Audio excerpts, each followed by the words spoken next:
This is going to be a long read, so bear with me. I'm 27, and I have a younger brother, Jake, fake name, he's 25. Jake and I have been close as brothers, and we've had a very normal sibling relationship, or so I thought. Maybe I was oblivious to what was going on, or maybe he was really good at hiding his true emotions. This story also involves my ex-girlfriend, Ruth, female, 27, and my now wife, Zara, female, 24. Jake, Zara, and I went to the same school. I was a couple of years older than them, so I never interacted much with Zara. I knew Jake and all of his friends, and we played together at times, but that was the extent of our interaction. By the time I reached my junior year, Jake and I started growing apart a little because we had very different interests. I kind of figured that something like this would happen and that it was a natural outcome of growing up, so I didn't really push for a close relationship with him. We did hang out occasionally, but we didn't share secrets. Boys don't really do that, so it didn't bother me much either. The only thing of significance to this story is that while I was about to leave for college, Jake was hanging around with a couple of his friends and their girlfriends, one of whom was Zara. Before you start accusing me of being a creep or a groomer for going after a 15-year-old, I want to make it clear that nothing of that sort happened. I met all the kids over there, and one of them asked me whether I was going to college. When I told them, Zara chimed in that it was her dream university, and I just remarked that she was more than welcome to ask for my help. When she replied, "Was it?" I had no other interaction with her at school. I then went off to college and forgot all about that little interaction because it was inconsequential. In college I met ROF and we were classmates. We hit it off instantly. It took me a while to ask her out, and I managed to do so in my third year of college. She said yes, and we started dating. At the beginning of the relationship, everything was great. We understood each other well because we were struggling with similar things and wanted a similar life for ourselves. So, I felt like I really understood her. I landed a well-paying job right out of college, but unfortunately, Ruth did not. I was more than willing to help her out, and we decided to move in together to save costs. She was applying for jobs left and right, but somehow, even after making it to the interview stage, she never got accepted. I knew this was taking a mental toll on her, and while I did earn enough for the two of us, it was still difficult to save much because it was so early on in my career. She kept applying to different places for over a year, but with no luck. It was devastating for her, and I tried to be as supportive as possible. However, soon after, she got the idea that we could live comfortably on my income alone, and she stopped trying. At first, I thought she was just exhausted from applying and getting rejected, and that it was taking a mental toll on her, so I welcomed the change. I told her to take some time off and do things she enjoyed, which is what she did. This went on for 3 or 4 months, and she got happier, less stressed, stopped complaining as much, and was in a much better mental state than before. I was happy for her. I thought I'd gently nudge her to start looking for jobs again in the next few weeks. A month later, I broached the topic, but she had a very bad reaction to it. She said that just the mere mention of going through that harrowing process again was enough to make her cry, and she told me not to bring it up again. She said she would start applying when she was ready. I trusted her word and didn't want to pressure her or come off as unsupportive, so I agreed. 2 years after I got my job, I received a promotion with a significant raise. I was overjoyed because now I could finally start saving and doing things I enjoyed. For the last 2 years, I had to put many of my desires on hold in order to support 2 people on my income. Coupled with Rue's mental health struggles, my own hobbies naturally took a back seat. I was relieved that I could now have some money to enjoy myself. However, the minute Rue found out that I had received a raise, she started begging me to help fund her niece's education. Rue's brother was broke and could never hold a job for more than a couple of months.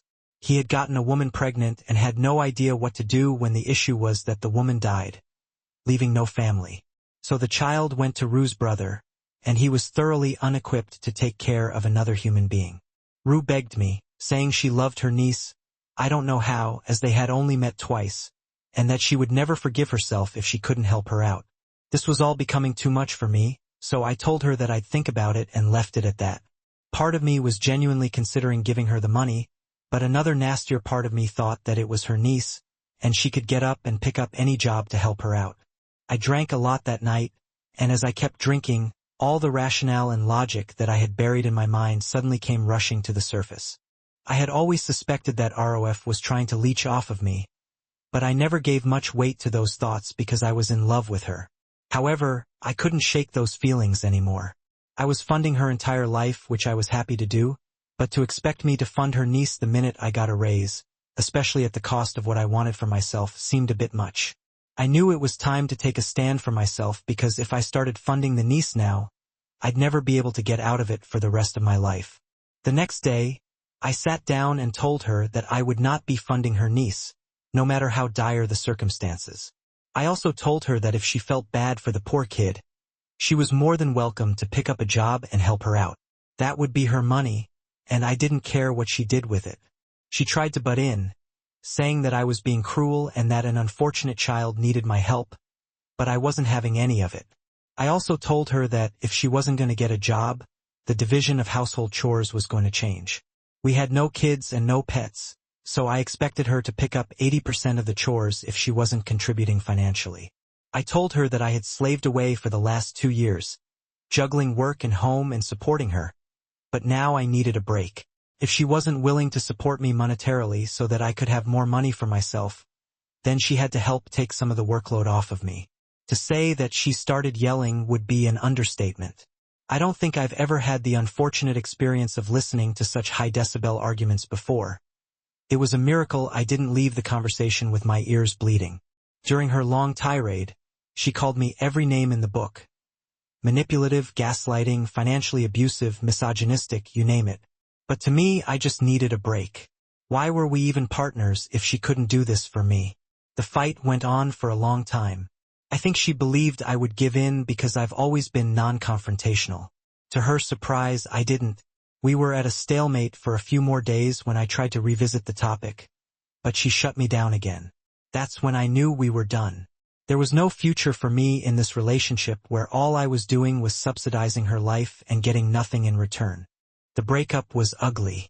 She didn't have anywhere to go because she didn't have a job.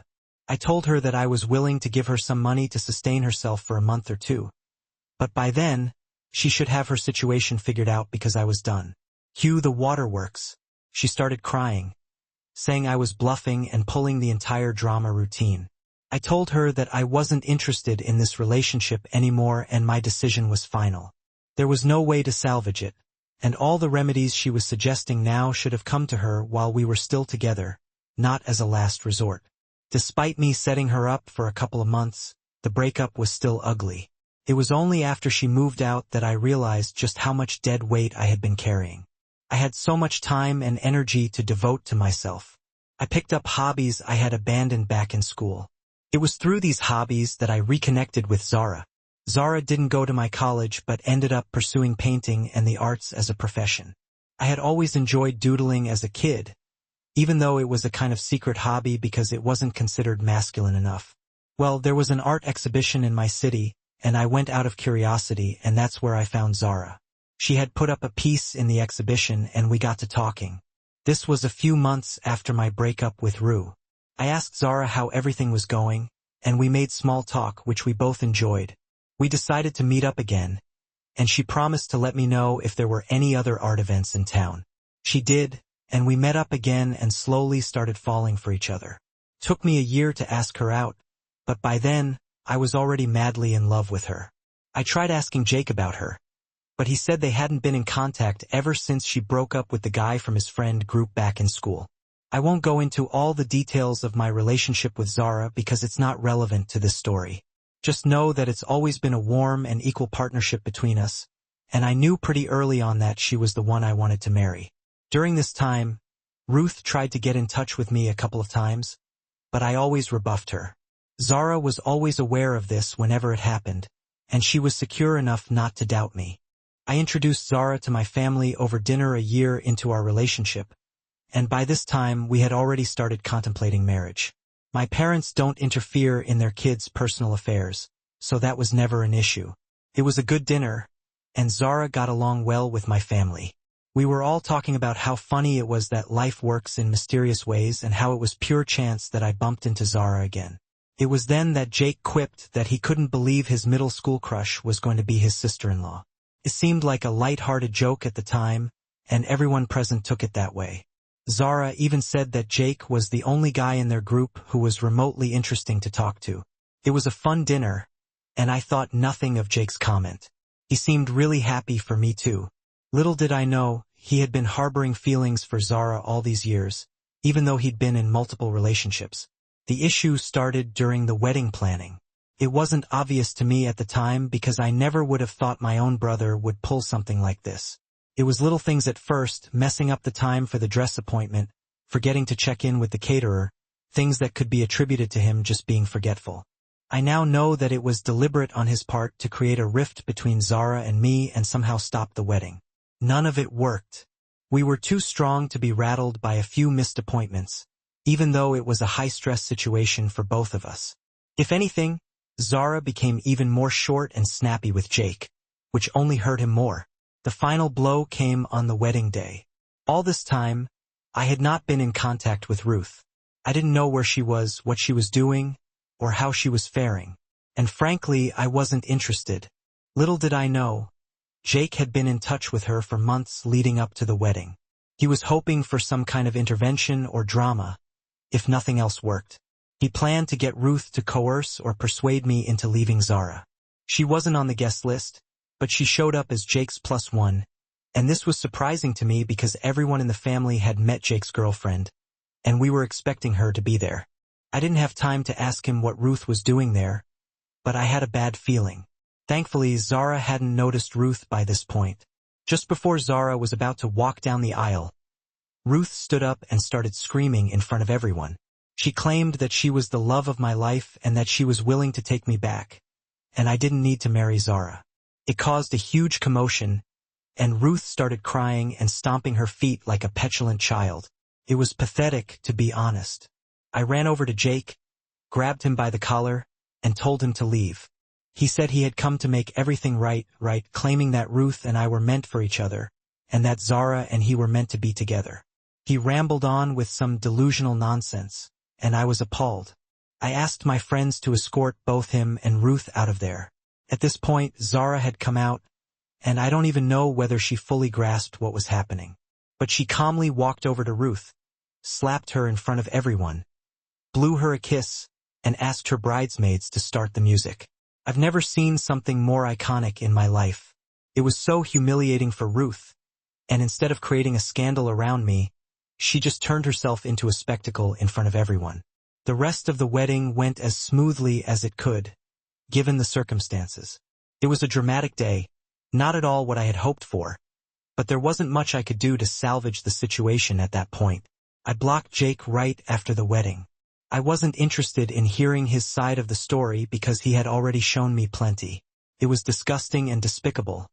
More so because Zara and Jake had never even shared any real bond. He was delusional and, frankly, dangerous to be around. Most importantly, I felt horrible for his girlfriend, Violet. A few days after the wedding, I called Violet to ask why she wasn't at the wedding and why Jake didn't bring her as his +1. I wanted to know what kind of story he had been feeding her before I decided to meddle in their relationship. She was pretty short with me, saying I didn't have to pretend to like her and that she would much rather I drop the facade and be honest with her.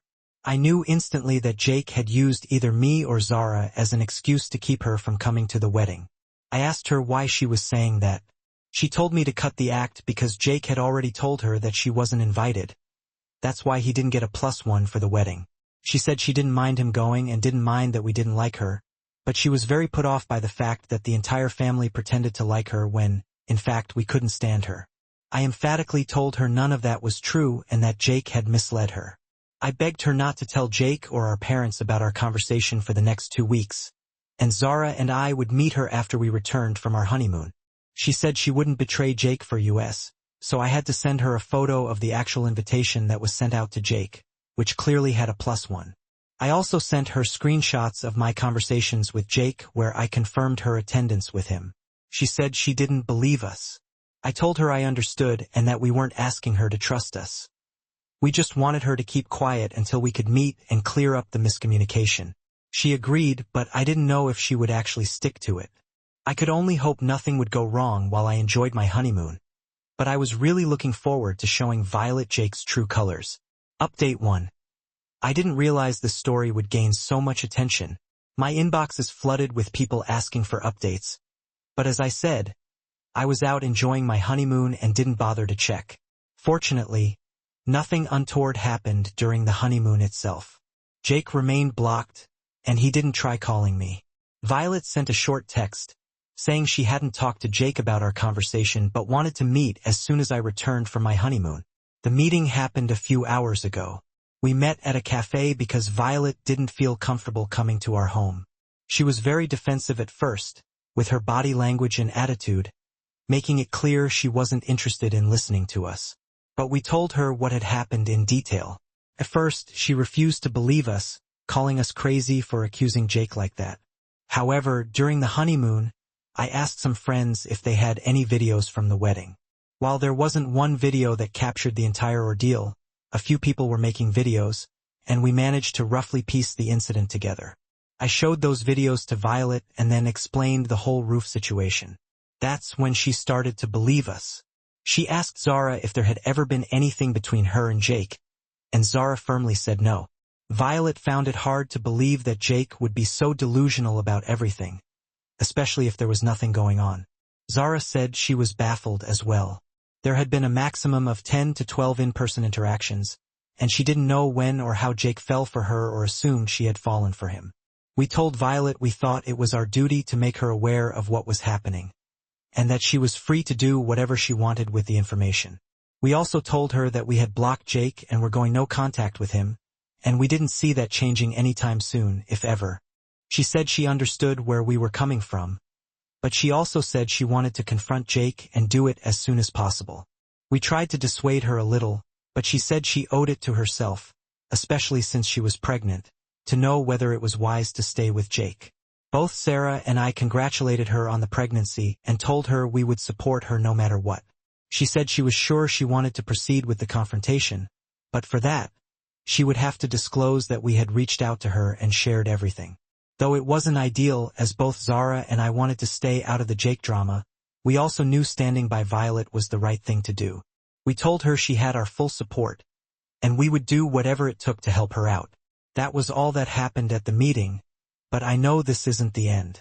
Things are about to blow up for Jake, and he has absolutely no idea what's coming. Update 2. I know this update is coming very soon, but things have escalated beyond repair. I've unintentionally started a storm, not that I regret it, and Jake is about to go down hard. After Violet spoke with us, she didn't waste any time and went straight for the jugular. She called up Jake and asked if he was at work.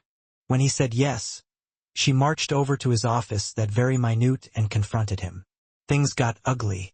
She went straight into his office, and she was allowed in because she told them she was dropping off some files for him.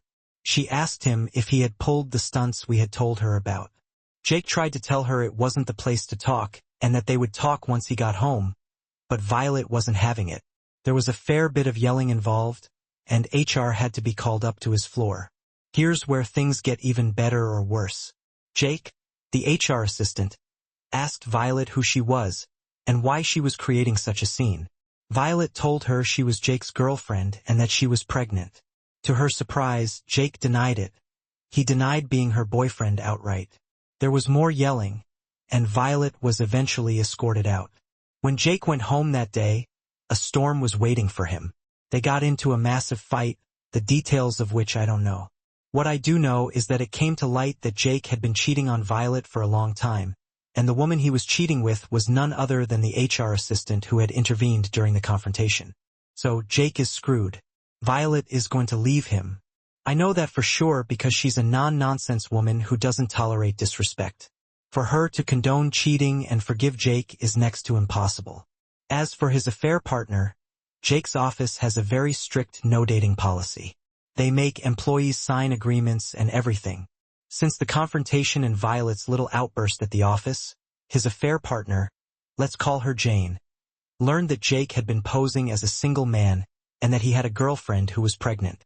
Jane was appalled to learn that she was the other woman, and that Jake had been lying to her the whole time. Word got around like wildfire, and Jake is now under fire at work for what he did. To make matters worse for him, Jane has connections with the higher-ups in the company. So Jake is screwed in more ways than one. He might lose his job, and he's definitely going to lose Violet. Oh, and Violet has also kicked him out of the house. Turns out the house they lived in belonged to Violet's grandmother. So Jake has nowhere to go. Jake paid us a visit in the middle of the night to explain all this to me. I don't know why, but I let him in. I've never seen him so furious in my life. He kept screaming about how I ruined his life and how I never deserved someone like Zara. He claimed that she would one day leave me for him. He sounded so unhinged that it actually made me scared for his mental health. He needs help, a therapist, or maybe even a psychiatrist. Jake got violent with me too. I know people will call me an idiot for not calling the cops on him, but at the end of the day, he's my brother, and I didn't want to cause more problems for him. I felt pity for him more than anything else. It's impossible to fathom how someone can destroy their life with one stupid decision. He had everything anyone could have wanted. A great job, a loving, loyal girlfriend, and now a baby on the way. And he blew it all away with one stupid decision after another, living in a bubble of weird fantasies. I just feel sorry for him at this point. Update 3. Jake lost his job, and this comes as no surprise. I still feel bad, though. Violet has broken up with him and doesn't want anything to do with him.